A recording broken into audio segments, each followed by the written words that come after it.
sommes producteurs de blondes d'Aquitaine. On a un petit cheptel avec 35 mères. Nous sommes viticulteurs, nous avons 7 hectares de pâcherins. Et donc nous sommes aussi aviculteurs, nous avons une production de canards en PAG, prête à gaver.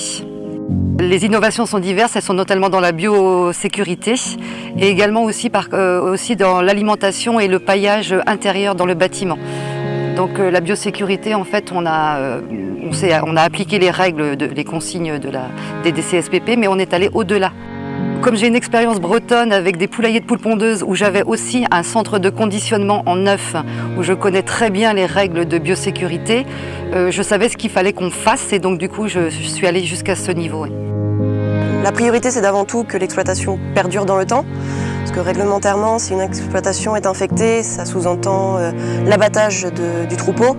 Donc il faut que l'exploitation puisse se protéger un maximum pour éviter la propagation et la venue de ce virus. Le but c'était de sécuriser les pratiques et puis notamment avec ce qui nous arrive, notamment lié à la grippe aviaire, mais c'était aussi améliorer nos conditions de travail, mais également aussi les conditions d'élevage au niveau des canards.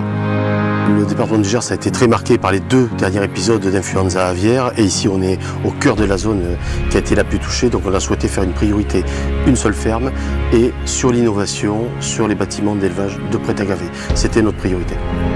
On a beaucoup d'adaptations à faire de nos élevages par rapport aux nouveaux engagements de biosécurité et les éleveurs veulent se protéger d'éventuels futurs épisodes d'influenza.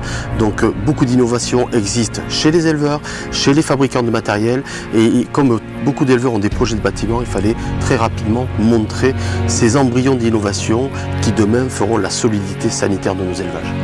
On fournit avant tout des conseils techniques, donc c'est de bien vérifier que les infrastructures qu'elle a mises en place répondent à la réglementation d'aujourd'hui et éventuellement aller au-delà, c'est-à-dire anticiper potentiellement ce qui serait amené à évoluer pour que l'exploitation ne reste pas figée dans le temps et qu'elle puisse s'adapter au fur et à mesure de la réglementation. C'est notre rôle à la fois de capter ces différentes innovations, ces initiatives et de les vulgariser, de les diffuser. Donc là on est dans un plein exercice de vulgarisation qui est notre cœur de métier. On a envie de partager, montrer ce qu'on fait. Nous-mêmes, nous sommes allés chez d'autres aviculteurs voir ce qui se faisait sur leur exploitation. L'objectif, c'est de ne pas dire à tout le monde de faire comme ça, mais de pouvoir récupérer quelques éléments, quelques trucs et astuces, pouvoir les appliquer sur leurs exploitations. Nous en sommes persuadés, elle a de l'avenir, mais cela passe par de la responsabilité, du sérieux de la part des éleveurs. Amélioration technique, environnementale, sociétale et aussi sociale.